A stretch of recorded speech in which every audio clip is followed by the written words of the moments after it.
You're not procrastinating. You're protecting yourself. And that is the opposite of weakness. 1. Emotional connection.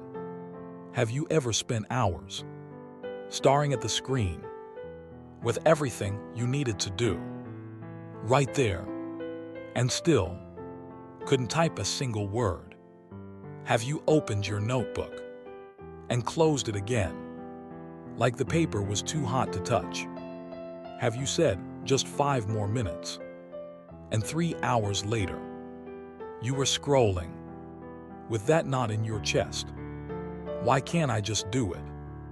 And then came the voice, that familiar, cruel inner voice. You're lazy.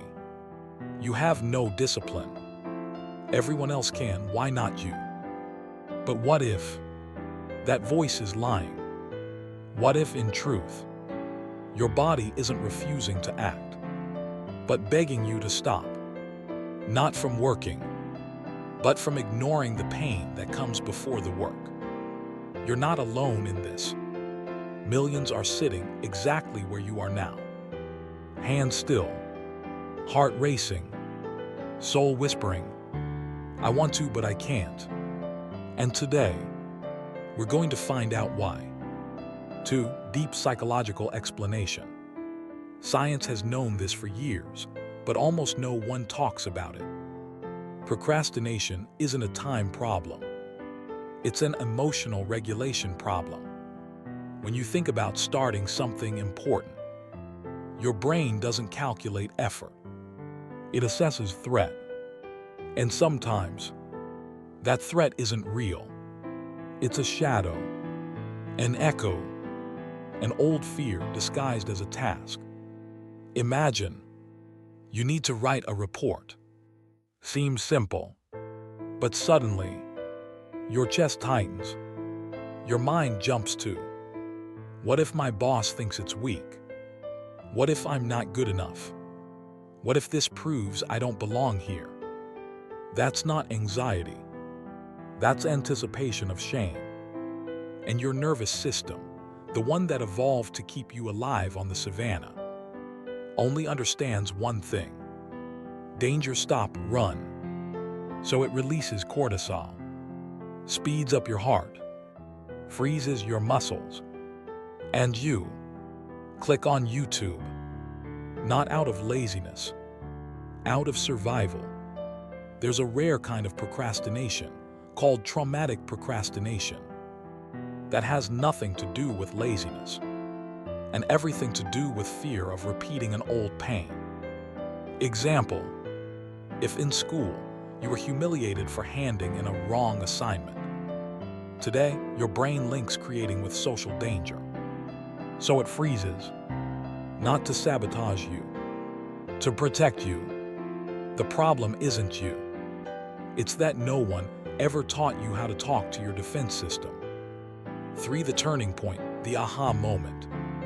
Here, what almost no one sees. You're not afraid of failing. You're afraid of being seen failing. And there's a huge difference. Failing is an event.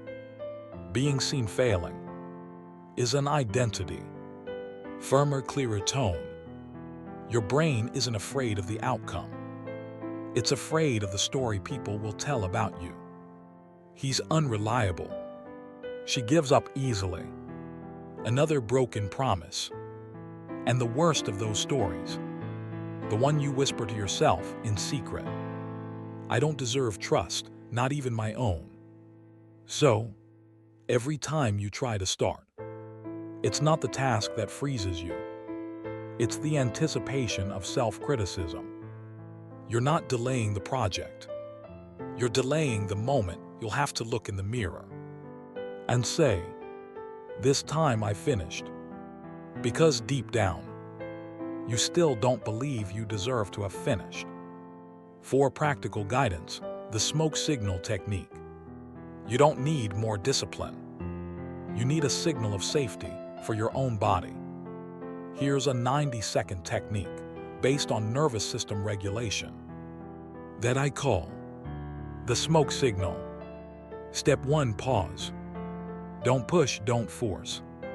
Just pause. Place your hands on your lap. Palms up like you're saying, "Okay, I receive." Step 2, name the fear. Ask quietly, "What am I afraid of feeling if I begin?" Don't judge, just listen.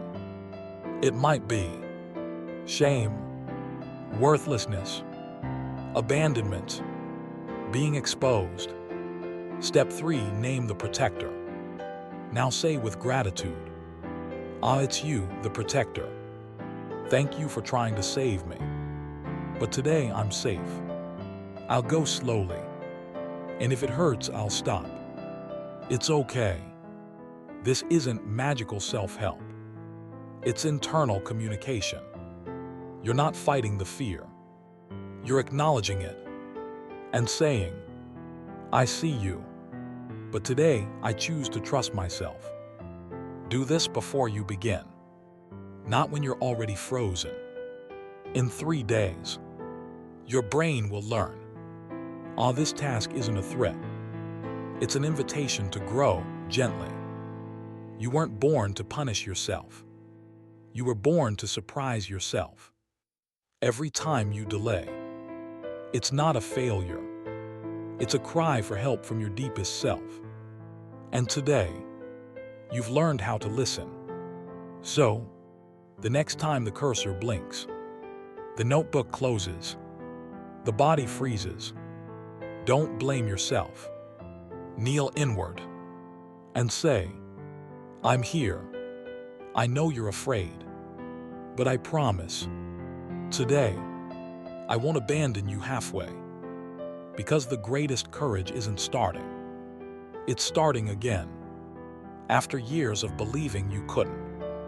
And if today is the day you finally choose, not success, but loyalty to yourself, then welcome back. You're already on the path. You just need to keep walking.